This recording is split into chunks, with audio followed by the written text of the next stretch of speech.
Sarah Grira, bonsoir. Vous êtes rédactrice en chef d'Orient 21. L'armée israélienne dit traquer les combattants du Hamas dans le nord de la bande de Gaza. Il est effectivement plausible qu'ils aient trouvé refuge dans un hôpital comme celui de Kamal Adwan? Alors, pour mettre les choses dans leur contexte, comme votre question y invite, d'abord il faut rappeler que selon le droit international, même si des combattants se réfugient dans un hôpital, ça ne donne absolument pas le droit à l'armée de l'attaquer et de le bombarder. Ensuite, on parle donc pour mettre ça dans le contexte de ce qui passe à Gaza. Il y a un génocide en cours, selon l'ONU, selon Amnesty International. L'armée qui commet ce génocide est celle qui est en train de dire que elle a effectué cette opération pour arrêter des terroristes et elle diffuse donc des soi-disant photos des armes, etc. Donc et elle interdit à des journalistes, à vous, à moi, à nos confrères et consoeurs internationaux d'accéder à la bande de Gaza pour vérifier, pour voir ce qui s'y passe. Donc, je pense qu'on peut tout simplement dire en fait que c'est de la propagande militaire d'une armée génocidaire en fait. On a vu que cet hôpital était en partie détruit, les archives brûlées, selon le témoignage du personnel médical, le personnel qui lui-même a été arrêté. Pourquoi exactement? Que cherche à faire l'État hébreu? Oui, il faut rappeler que donc l'hôpital de Kamal Adwan est en fait assiégé, encerclé par l'armée israélienne depuis fin octobre. Le directeur, en fait, qu'on a vu dans le sujet que vous venez de montrer,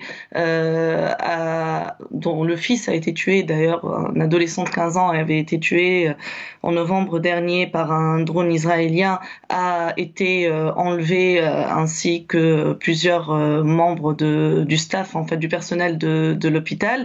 Et cette pratique, alors juste quand l'armée israélienne dit qu'ils ont déplacé les patients vers d'autres centres de soins en fait dans la bande de Gaza, il n'y a plus d'hôpitaux à Gaza, et je pense qu'il faut le rappeler. Et quel est le but? Effectivement, vous avez raison d'insister ou de souligner en fait le fait qu'ils brûlent les archives. Et ça, c'est quelque chose c'est une pratique qu'on a vue dans le fait de détruire les universités, de détruire en fait tout ce qui a trait en fait à des archives, à des registres en fait à Gaza, parce que le but ce n'est pas juste de commettre un génocide en ce moment, mais c'est aussi d'empêcher toute vie possible à l'avenir. Même dans la possibilité d'un cessez-le-feu, il faut empêcher en fait que les Gazaouis puissent se reconstruire et qu'il puisse y avoir une vie normale ensuite. Beaucoup de Palestiniens affirment qu'Israël veut en réalité se servir de ce territoire dans le nord de la bande de Gaza pour y créer une zone tampon après la fin de la guerre. L'État hébreu le nie.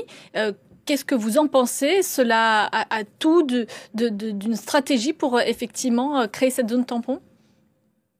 En tout cas, c'est pas juste les Palestiniens, hein. Il y a eu aussi, on a lu et vu des affirmations de la sorte ou des analyses en fait de la sorte aussi dans les médias israéliens.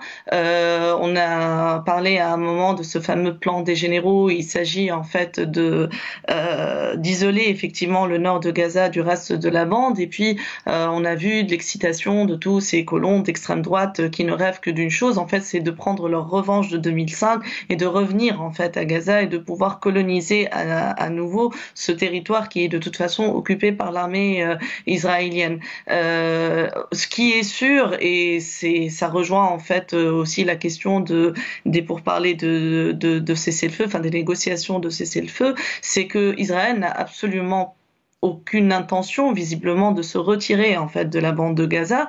Donc qu'est-ce qu'elle compte y faire? Ça c'est la grande question, parce que on a quand même l'impression qu'il n'y a pas de plan précis ou d'objectif précis, si ce n'est de continuer en fait indéfiniment cette guerre, parce que le fait, je veux dire, le nord de Gaza, on rappelle quand même que fin mai dernier, l'armée israélienne avait annoncé qu'elle avait terminé ses opérations dans le nord de Gaza, et là on découvre qu'il y a encore des choses à y faire.